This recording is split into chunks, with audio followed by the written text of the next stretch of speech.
సమాజం బాగుండాలంటే ఆ బాగుండడంలో మనందరం ఉండాలనుకుంటే పిడికిలు బిగించి కొట్లాడాల్సిందే. ఇవాళ సామాజిక తెలంగాణ రావాలంటే ఎందుకంటున్నా 50% ఉన్నామబ్బా మేము లేడీస్ ఆడోళ్ళం. ఎక్కడున్నాం? 50% మంది ఉన్నామా? మీకు అధికారంలో కనపడుతున్నామా ఎక్కడన్నా? 33% ఎందుకు ఇవ్వాలి 50% ఉన్నోళ్లకు?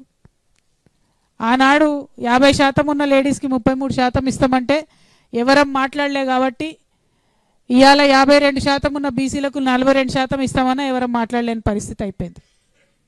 ఏవి సమాజంలో ఇండిపెండెంట్గా జరగవు సంఘటనలు. ఒకసారి అన్యాయం జరుగుతున్నప్పుడు నోరు మూసుకొని ఉంటే రెండోసారి అన్యాయం జరిగినప్పుడు మాట్లాడే అర్హత కోల్పోతాం.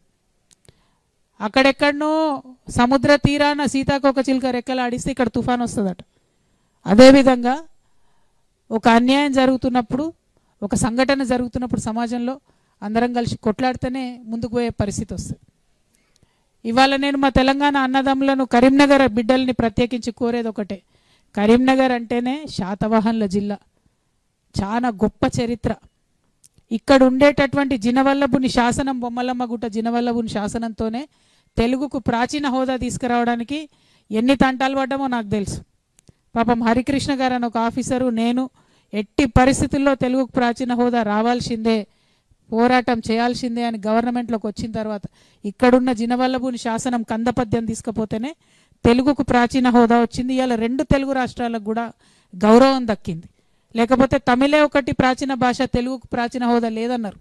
కొట్లాడినాం, ఆరాటపడ్డాం, ఆవేశపడ్డాం, తీసుకొచ్చినాం ఫైనల్గా.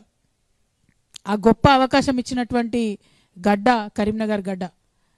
మరి ఇవాళ ఆ జినవల్లభుని కందపద్యం ఉన్న గుట్టను కాపాడుకోవడానికి ఇంటర్నల్గా నేను ఎంత సఫర్ అయినో కూడా మీకు తెలియాలి. ఎందుకంటే ఇక్కడ ఉన్నదంతా తెలుసు ఏం జరుగుతుందో. గ్రనైట్ గుట్టలన్నీ ఎట్లా కరిగిపోతున్నాయో మీ అందరికీ తెలుసు.